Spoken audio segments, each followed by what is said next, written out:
یہ 30 دسمبر 2006 عید الاضحیٰ کا دن ہے۔ سرعام عوام کے سامنے صدام حسین کو پھانسی دی گئی۔ کہا جاتا ہے جب صدام حسین کو تختہ دار پر لایا گیا تو وہ درود شریف پڑھ رہے تھے۔ صدام حسین نے کلمہ شہادت بھی پڑھنا چاہا لیکن ابھی پورا نہیں پڑھا تھا کہ اس کے پیروں کے نیچے سے تختہ کھینچ دیا گیا۔ آج دہائیوں تک حکمرانی کرنے والے صدام حسین کا خاتمہ ہو گیا تھا۔ یہ ایک ایسے شخص تھے جس نے اپنے ملک کے اندر طاقت کا بے دریغ استعمال کیا، عالمی طاقتوں کی آنکھوں میں آنکھیں بھی ڈالی، لیکن پھر ایک عالمی سازش کا خود شکار ہو گئے۔ اس کی پھانسی پر اپنے ہی لوگ جشن منا رہے تھے، اور یہ بھی ایک حقیقت ہے کہ اس کے جانے کے بعد سے اب تک یہ ملک سنبھل نہیں پایا۔ لگتا ہے بے امنی اس ملک کا مقدر بن چکی ہے۔ ناظرین، یہ کہانی ہے صدام حسین کی جو عراق کا صدر تھا۔ اس نے 24 سال تین کی دولت سے مالا مال ملک پر حکمرانی کی۔ عراق میں اسے کوئی چیلنج نہیں کر سکتا تھا، مخالفین اس کے نام سے ڈرتے تھے۔ صدام حسین 28 اپریل 1937 کو عراق کے ایک چھوٹے سے گاؤں میں پیدا ہوا۔ صدام حسین کی پیدائش سے پہلے ہی اس کے والد اور بھائی کا کینسر کی وجہ سے انتقال ہو چکا تھا۔ صدام حسین کی پیدائش کے بعد اس کی ماں نے دوسری شادی کر لی۔ 12 برس کی عمر میں انہوں نے اپنا گھر چھوڑا اور اپنے چچا کے ساتھ رہنے لگے۔ انہی کے زیر سایہ تعلیم حاصل کی۔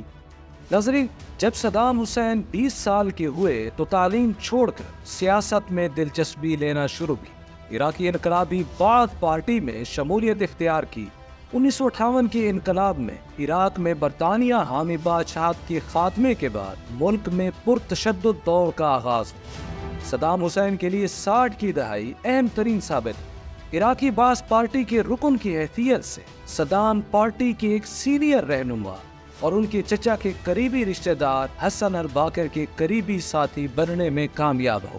1968 میں بعث پارٹی اقتدار میں آئی اور حسن الباقر ملک کے نئے صدر بن گئے۔ صدام حسین اسی دور میں حسن الباقر کے دست راست رہے۔ حکومت کے اہم اور خفیہ کام وہ خود انجام دینے لگے، جن میں مخالفین کو منظر عام سے ہٹانا بھی شامل ہے۔ ان مخالفین میں سے کچھ تو قتل کر دیے گئے، کچھ کو جلا وطن اور کچھ کو چپ کرا دیا۔ صدر باقر نے عراقی تیل کی صنعت حکومتی کنٹرول میں لے لی، ملک میں ترقی کے نئے دور کا آغاز کی۔ دیہاتوں میں بجلی پہنچنے لگی، سڑکیں اور سکول بننے لگے، اور ساتھ میں صدام حسین کے سیاسی عزائم بھی بڑھنے لگے۔ 1979 میں انہوں نے اپنے ہی موسم حسن الباقر سے زبردستی استعفیٰ دلوا دی اور خود صدر بن گئے۔ جلد ہی انہوں نے اپنی پارٹی کی انقلابی کونسل میں اپنے اور حکومت کے خلاف بغاوت کی سازش کا انکشاف کیا۔ اس سازش کو منظر عام پر لانے کے لیے صدام نے کونسل کے ارکان کا ایک اجلاس طلب کیا۔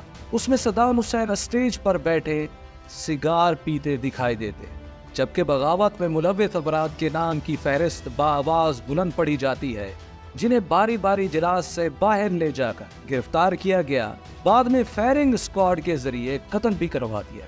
اس اجلاس کے شرکاء جذباتی انداز میں بآواز بلند صدر صدام کو اپنی وفاداری کا یقین دلاتے ہیں اور نعرے لگاتے ہیں۔ ناظرین، اس کے بعد بعض پارٹی پر صدر صدام کی شخصیت حاوی ہوتی گئی۔ آنے والے برسوں میں صدام حسین کے سیاسی عزائم عراق کی حدود سے واضح طور پر بڑھنے لگے۔ وہ خود کو عرب دنیا کا رہنما اور سپہ سالار سمجھتے تھے۔ صدر صدام کے جارحانہ عزائم کی پہلی مثال جلد ہی 1980 میں اس وقت سامنے آئی جب عراق کی فوجوں نے ہمسایہ ملک ایران میں پیش قدمی کی۔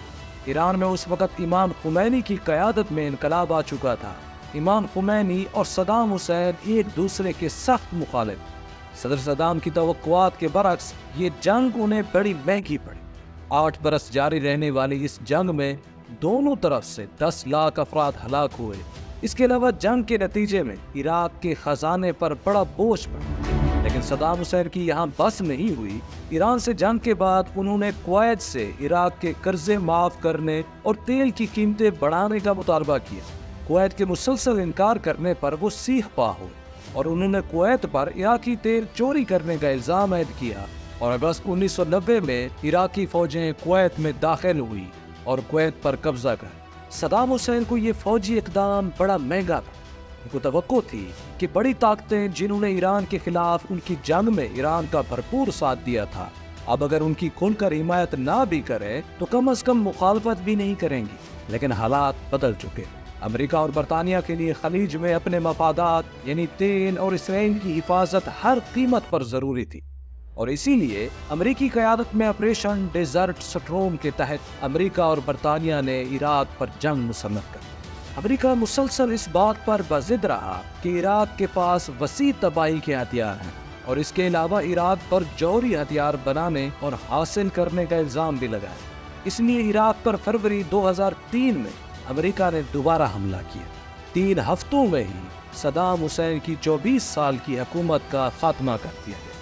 اپریل تک عراق پر امریکہ کا مکمل قبضہ ہو چکا تھا، لیکن صدام حسین روپوش ہو گئے۔ ان کی گرفتاری کے لیے امریکہ نے ایک سرچ آپریشن شروع کیا جس میں ٹیکنالوجی کا بھی بھرپور استعمال کیا گیا۔ آخرکار امریکی فوج نے دسمبر تک صدام حسین کو گرفتار کر لیا۔ صدام حسین امریکی فوج کو ایسی جگہ سے ملے جہاں کوئی سوچ بھی نہیں سکتا تھا۔ وہ اپنے آبائی گھر کے نزدیک ایک بنکر میں چھپے ہوئے تھے۔ اس کے بعد ان پر امریکہ کی کٹ پتلی نگران حکومت میں ٹرائل چلایا گیا۔ اب صدام حسین کا مقدمہ عدالتوں میں چلنے لگا۔ 1982 میں ہونے والے قتل عام سمیت تقریباً 150 افراد کے قتل کے الزام میں سزائے موت سنائی۔ صدام حسین نے اپنے خلاف لگنے والے الزامات کو مسترد کیا اور کہا کہ اصلی مجرم میں نہیں بلکہ امریکی صدر جارج بش ہے۔ پہلی پیشی کے دوران جب جج نے صدام حسین کو کہا کہ وہ اپنی شناخت کرائے، صدام حسین نے جج کو مخاطب کرتے ہوئے کہا، تم ایک عراقی ہو اور تمہیں اچھی طرح پتا ہے کہ میں کون ہوں۔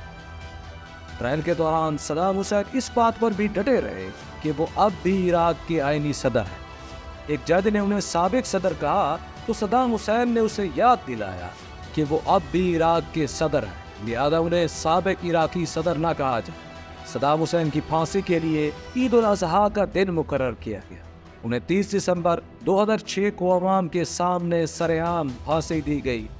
لوگوں نے موبائل سے ان کی ویڈیوز بنائی جو منٹوں میں ہی پوری دنیا میں پھیل گئی۔ جب صدام حسین کو تختہ دار پر لایا گیا تو وہ درود شریف پڑھ رہے تھے۔ انہوں نے ابھی کلمہ شہادت پورا بھی نہیں پڑھا تھا کہ تختہ کھینچ دیا گیا۔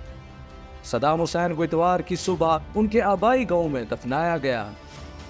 ناظرین، یہ تھی چھوٹی سی معلومات عراق کے سابق صدر صدام حسین کی زندگی کے بارے میں۔ آپ صدام حسین کو ہیرو یا ولن کس نگاہ سے دیکھتے ہیں؟ اپنی رائے کا اظہار کمنٹ سیکشن میں ضرور کیجیے گا۔ امید کرتے ہیں کہ یہ ویڈیو آپ کے علم میں اضافے کا سبب بنی ہوگی۔ اگر یہ ویڈیو آپ کو اچھی لگی تو اسے لائک کریں اور شیئر بھی کر دیں۔ ملتے ہیں ایک نئے ویڈیو کے ساتھ، تب تک کے لیے اجازت دیں۔ السلام علیکم ورحمۃ اللہ وبرکاتہ۔